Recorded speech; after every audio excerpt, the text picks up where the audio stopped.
JK Yadav Films present. Presented by Albina Recording Studio, Simra.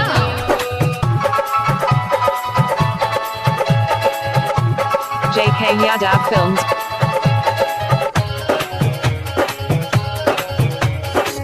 अली बंगाल से तेहू बिहार गे देखे में लागे छही पकी छिनार गे।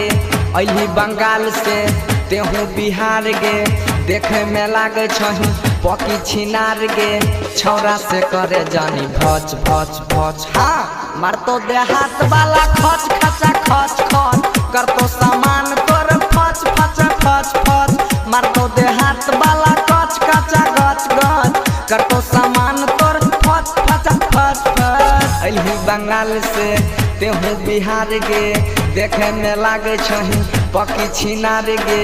छौरा से करे जानी भच भच भच भच मार तो देहात वाला खच खचा खच खच कर तो सामान तोर फच फच फच फच मार तो देहात वाला खच खचा खच खच कर तो सामान तोर फच फच फच फच।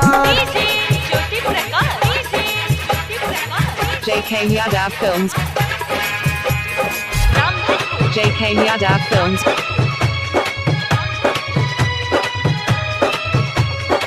छोटे रे चीज बापा करना गुमान गे तोरा से बड़ छई हमरो सामान गे तोरा से बड़ छई हमरो सामान आए है।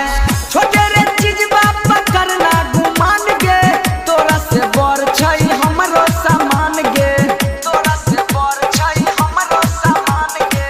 जोगा के राखे नहीं चोली के तारा का उहे खोजे छे सब छौरा कुमार का सबके नजरिया से बच बच बच हाँ मार तो देहात वाला खच खचा खच खच कर तो सामान तोर फच फच फच फच मार तो देहात वाला कच कचा कच गच कर तो सामान तोर फच फच फच फच।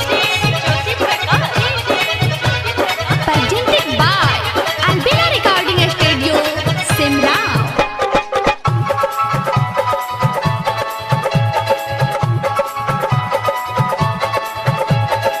सुनेगे छौरी मिर्चैया मसाला पल भर में टूट जे तो भीतर के ताला। JK Yadav Films.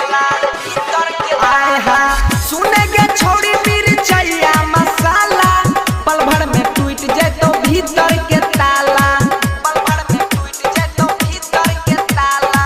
बंसी से कर लेना मन के बात गे श्री नारायण कर तो रोज मुलाकात गे तबे तू कर में हच हच हच हाँ मार तो देहात वाला खच खचा खच खच कर तो सामान तोर फच फचा फच फच मार तो देहात वाला कच कचा कच गच हो जे तो बौआ तोरा घाच घाचा गच गच। अली बंगाल से तेहू बिहार गे देखे में लागे छही पकी छिनार गे।